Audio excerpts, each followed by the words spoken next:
Oke, baik. Assalamualaikum warahmatullahi wabarakatuh. Sebelumnya perkenalkan, saya Ali Sapari selaku mahasiswa Institut Teknologi Kalimantan yang di sini akan melakukan wawancara untuk keperluan tugas KWN. Baik, sebelumnya dengan Bapak siapa? Bapak Heri. Oke, Bapak Heri. Sebelumnya ada beberapa pertanyaan yang ingin saya tanyakan, Pak. Pertanyaan pertama itu, dalam kasus intimidasi terhadap warga yang menyampaikan aspirasi, apakah hak warga negara untuk berpartisipasi dalam kehidupan demokrasi telah dilindungi dan mengapa menurut Bapak? Belum terlindungi karena masih adanya ancaman dan intimidasi dari pihak terkait. Oke. Oke, baik Pak, kita ke pertanyaan kedua. Pertanyaan kedua adalah, bagaimana seharusnya negara menjamin kebebasan berpendapat sebagai hak dasar warga negara?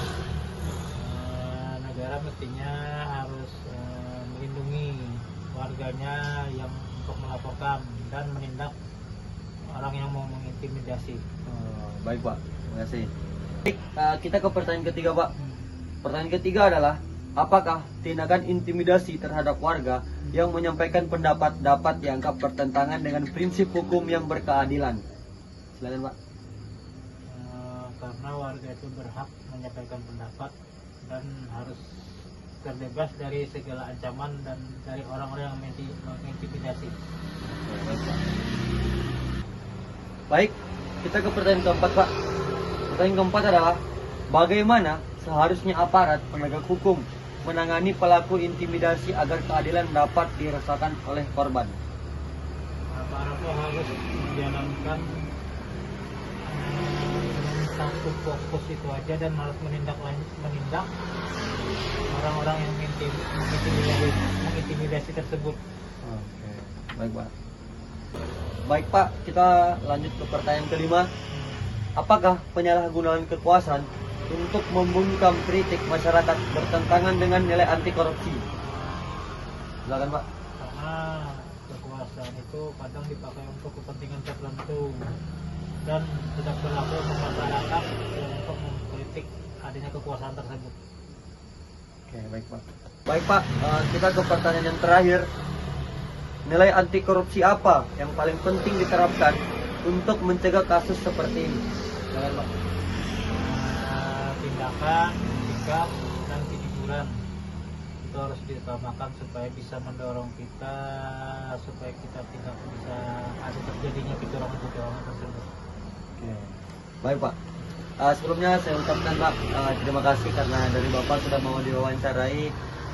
Maaf kalau misalnya dari saya ada salah kata, mungkin saya ucapkan terima kasih Pak. Mungkin sekian. Sebelumnya Assalamualaikum warahmatullahi wabarakatuh.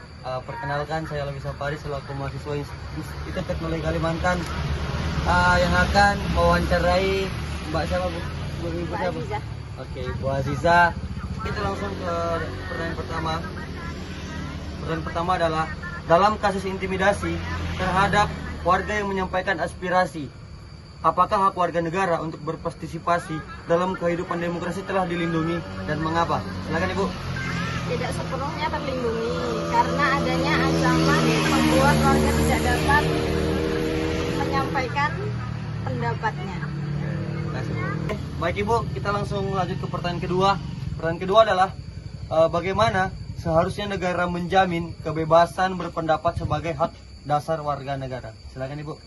Negara harus menciptakan lingkungan yang aman sehingga masyarakat dapat menyampaikan aspirasi tanpa rasa takut. Baik Ibu. Baik Bu, kita langsung lanjut ke pertanyaan ketiga. Pertanyaan ketiga adalah, apakah tindakan intimidasi terhadap warga yang menyampaikan pendapat dapat dianggap bertentangan dengan prinsip hukum yang berkeadilan? Mengapa? Silakan Ibu. Ya, karena intimidasi menghilangkan kesempatan yang sama bagi setiap orang untuk menyuarakan pendapatnya. Oke Bu, kita langsung ke pertanyaan keempat. Pertanyaan keempat adalah, bagaimana seharusnya aparat penegak hukum menangani pelaku intimidasi agar keadilan dapat dirasakan oleh korban? Silakan Ibu. Aparat harus menerima laporan korban, melakukan penyelidikan, dan memberikan perlindungan kepada pihak yang diintimidasi. Baik Ibu, kita ke pertanyaan kelima. Pertanyaan kelima adalah, apakah penyalahgunaan kekuasaan untuk membungkam kritik masyarakat bertentangan dengan nilai anti korupsi? Jelaskan, silakan Ibu. Bertentangan karena kekuasaan digunakan secara tidak semestinya dan merugikan kepentingan masyarakat. Oke, baik Ibu, kita ke pertanyaan yang terakhir. Pertanyaan terakhir adalah, nilai anti korupsi apa yang paling penting diterapkan untuk mencegah kasus seperti ini? Silakan Ibu. Tanggung jawab, karena setiap pihak harus menjalankan tugas dan kewenangan dengan benar tanpa menekan masyarakat. Baik Ibu, terima kasih sudah mau diwawancarai. Maaf kalau misalnya saya ada salah kata, dan makasih Bu. Dalam kasus intimidasi terhadap warga yang menyampaikan aspirasi, apa hak warga negara untuk berpartisipasi dalam lingkungan demokrasi telah dilindungi dan mengapa? Menurut saya untuk sekarang ini hak untuk warga berpartisipasi dalam menyampaikan aspirasi mereka tidak dilindungi secara penuh. Jadi warga dalam menyampaikan hak aspirasi mereka mempunyai batasan atau ketakutan dalam menyampaikan aspirasi-aspirasi mereka. Jadi menurut saya untuk perlindungan hak mereka masih kurang dalam itu. Mana seharusnya negara menjamin kebebasan berpendapat sebagai hak dasar warga negara? Negara harus melindungi, menurut saya ya, negara itu harus melindungi hak dari harus melindungi warga dari intimidasi. Intimidasi yang saya maksud ini saat mereka menyampaikan pendapat atau aspirasi mereka. Negara juga harus menyediakan ruang yang aman bagi masyarakat untuk menyampaikan aspirasi, menegakkan hukum terhadap pelaku pelanggaran. Itu saja menurut saya. Kemudian dalam kasus intimidasi terhadap warga negara yang menyampaikan aspirasi, apakah hak warga negara untuk berpartisipasi dalam kehidupan demokrasi yang telah dilindungi dan mengapa? Oke. Menurut saya sepakat dengan itu. Karena intimidasi melanggar hak kebebasan warga untuk berpendapat. Jadi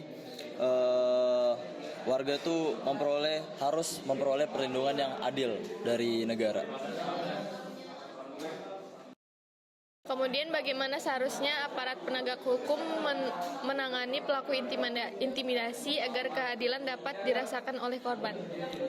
Menurut saya aparat harus menyelidiki kasus dengan secara objektif, menindak pelaku sesuai secara hukum dan memberikan perlindungan kepada korban.